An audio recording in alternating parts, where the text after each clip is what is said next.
Assalamualaikum warahmatullahi wabarakatuh.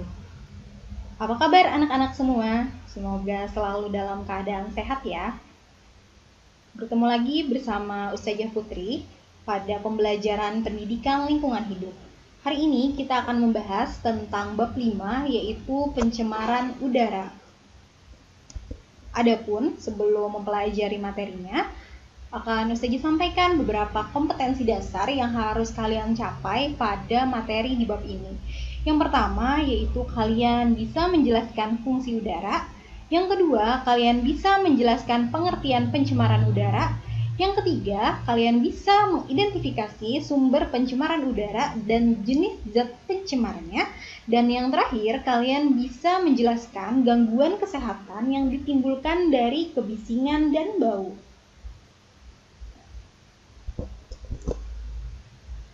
Nah, sebelum masuk ke materi utama tentang pencemaran udara, tentu kita harus tahu dulu, apa sih udara itu? Nah, udara itu merupakan campuran beberapa gas dan partikel yang sangat dibutuhkan oleh makhluk hidup. Udara itu terdiri dari 3 unsur utama loh, yaitu udara kering, uap air, dan aerosol. Kandungan udara yang kering itu 78,09% terdiri dari nitrogen, 20,95% terdiri dari oksigen, 0,93% terdiri dari argon, dan 0,04% terdiri dari karbon dioksida, dan sisanya gas-gas lain yang terdiri dari neon, helium, metana, kripton, hidrogen, xenon, ozon, dan radon. Nah, setiap gas itu memiliki fungsinya masing-masing. Di sini akan disampaikan 3 fungsi dari gas-gas yang terdapat di udara tadi. Yang pertama itu ada gas oksigen atau disimbolkan dengan O2. Gas oksigen ini biasanya digunakan oleh makhluk hidup untuk bernafas.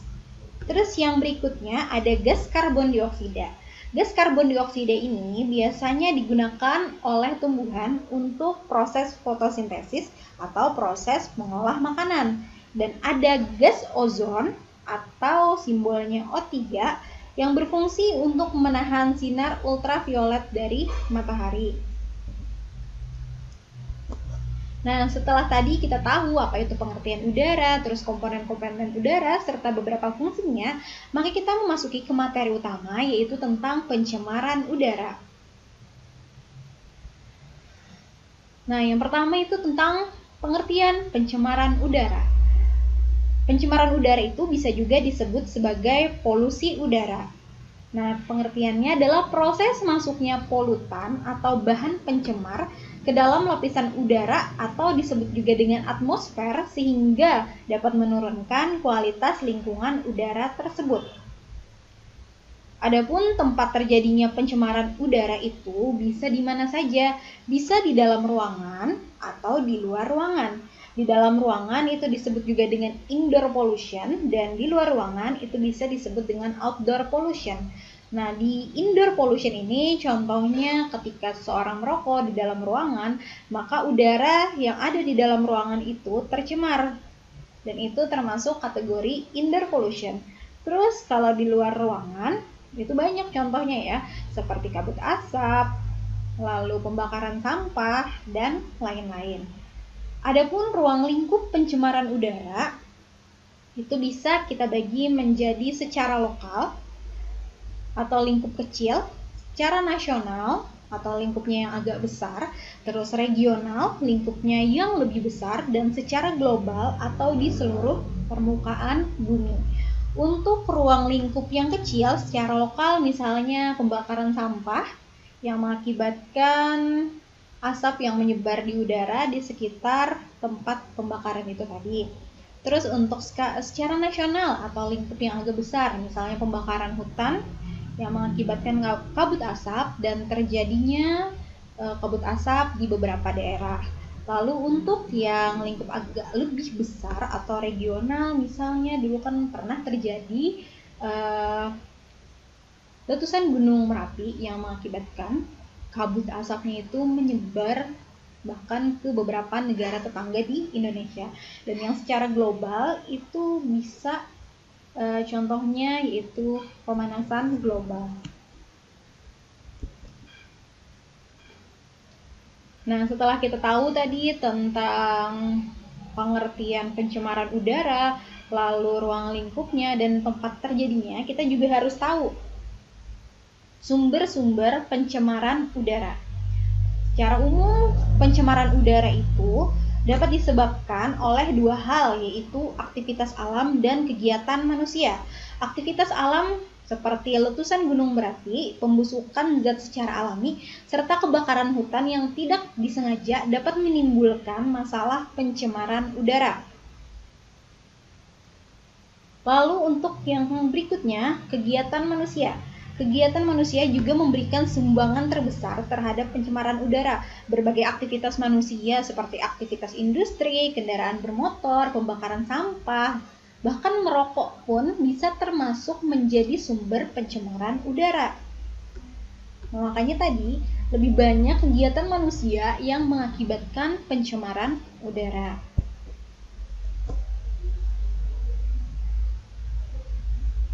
Nah, sekarang kita memasuki materi tentang zat atau bahan yang mengakibatkan pencemaran udara.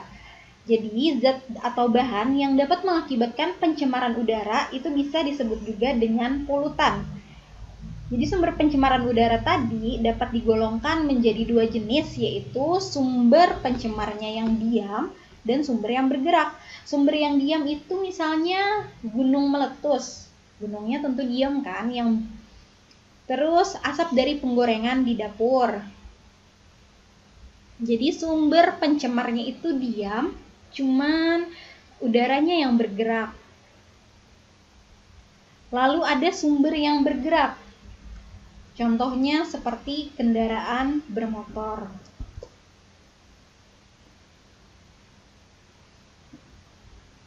Nah, berikutnya kita akan membahas tentang sumber pencemaran udara yang berupa gas dan partikel. Ada beberapa gas dan partikel yang dapat menjadi penyebab pencemaran udara.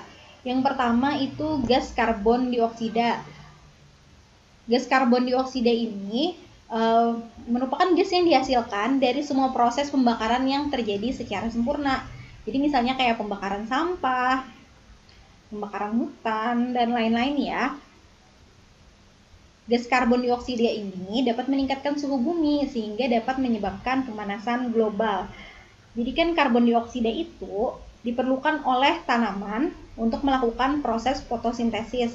Tetapi ketika gas karbon dioksida yang dihasilkan itu lebih banyak daripada jumlah pohon-pohon yang ada di muka bumi, tentu akan terjadi ketidakseimbangan antara jumlah gas karbon dioksida dengan jumlah pohon yang ada di bumi. Sehingga gas karbon dioksidanya tadi dapat menjadi sumber pencemaran udara bagi bumi itu sendiri. Nah, karena terlalu banyak gas karbon dioksida tadi dapat meningkatkan suhu bumi dan menyebabkan pemanasan global. Pemanasan global ini mengakibatkan lagi tadi bisa mencairnya es-es di kutub.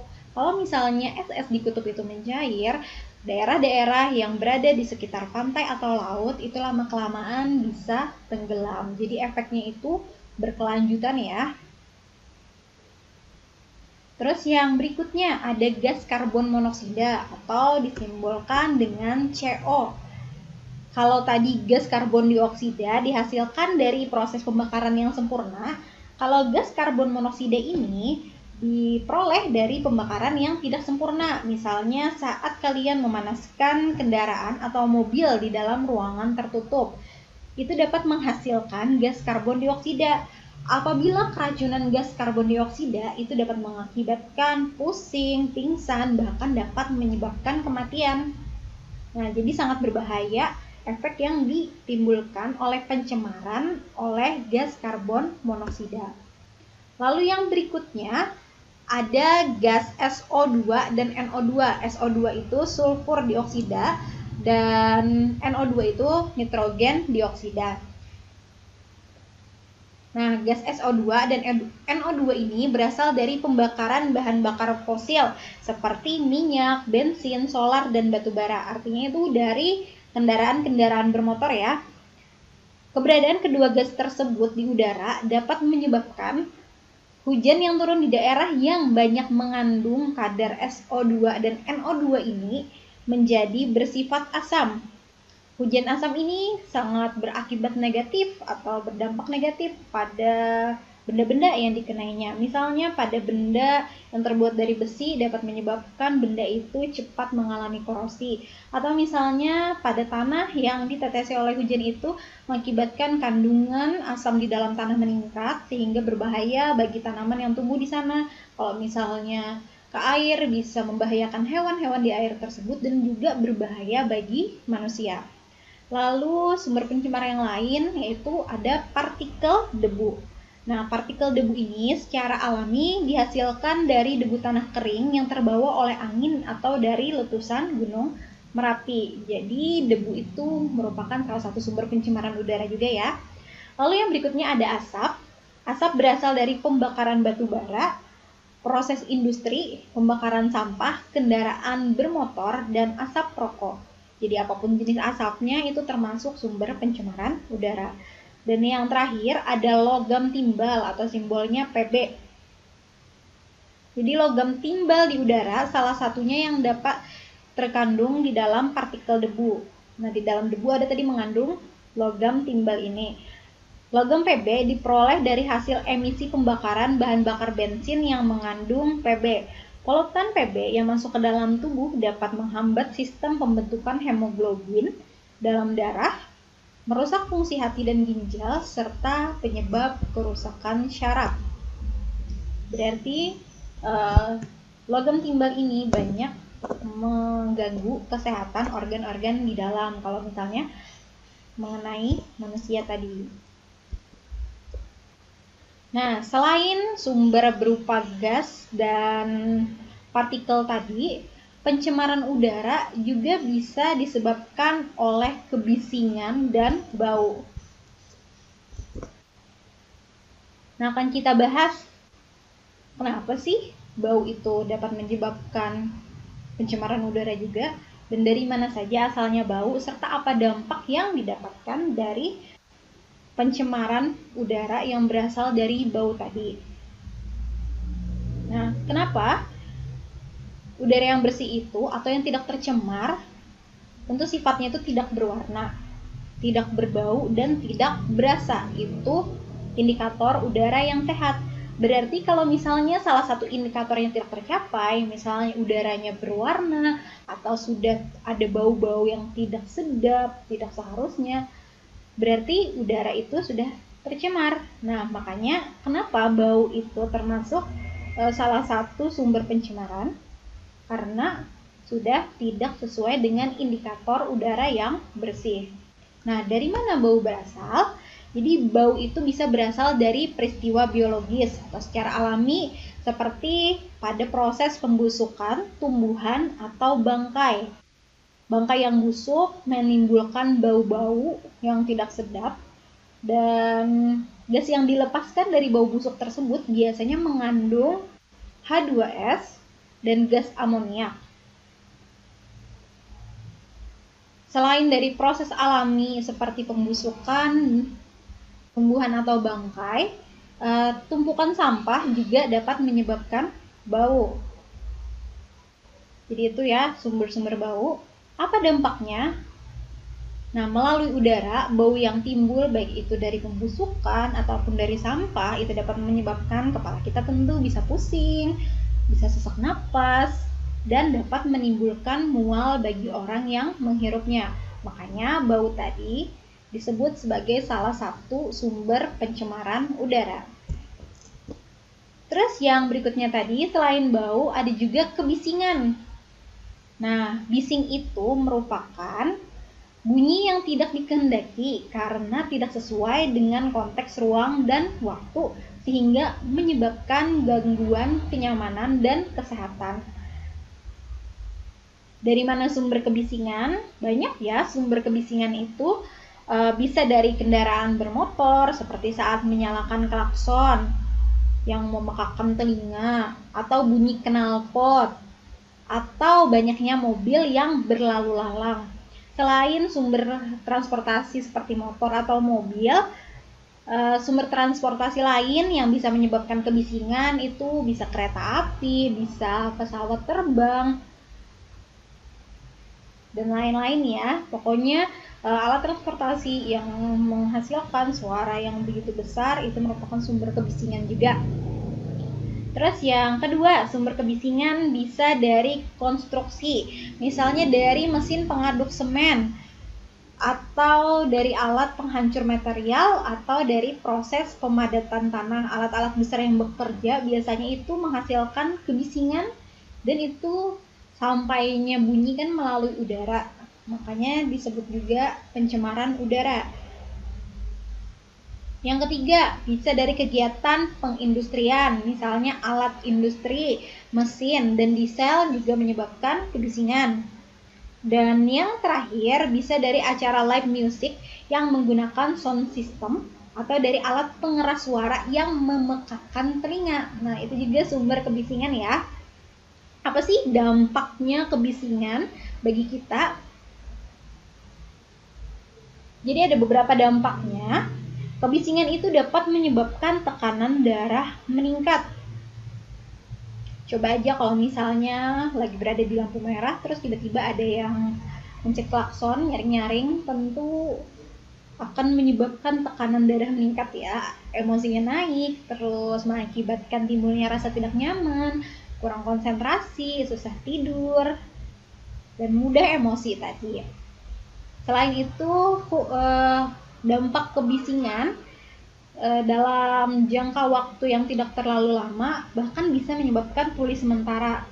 Dan jika terjadi secara terus-menerus, kebisingan itu tadi dapat menyebabkan tuli secara permanen.